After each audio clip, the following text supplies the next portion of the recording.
आपण पाहत आहात आपल्या हक्काचे प्रतिध्वनी न्यूज। सांगलीत अण्णाज मोबाईल शॉपीला भीषण आग। या घटनेची माहिती देताना आमचे सांगली प्रतिनिधी मुकुंद मोहिते कळवतात की सांगली शहरातील स्टेशन रोडवरील अण्णाज नवतरण शॉपीला पहाटेच्या दरम्यान भीषण आग लागून लाखो रुपयाचे नुकसान झाले। घटनास्थळी तात्काळ अग्निशामक दलाच्या गाड्या आल्याने मोठा अनर्थ टळला। सांगली शहरातील स्टेशन रोडवरील सुप्रसिद्ध असलेल्या अण्णाज नवतरण शॉपीला पहाटेच्या दरम्यान भीषण आग लागून लाखो रुपयाचं नुकसान झालंय।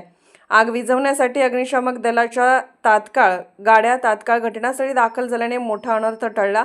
ही शॉपिंग मोठ्या कॉम्प्लेक्समध्ये असल्याने या ठिकाणी सर्व मोबाईलची दुकाने आहेत। आग भीषण लागली होती। जर का वेळेत अग्निशामक दलाच्या गाड्या आल्या नसत्या तर मोठा अनर्थ झाला असता। आगीची बातमी शहरात समजताच नागरिकांनी बघण्यासाठी मोठी गर्दी केली होती। या घटनेची सांगली शहर पोलीस ठाण्यात नोंद करण्यात आली आहे।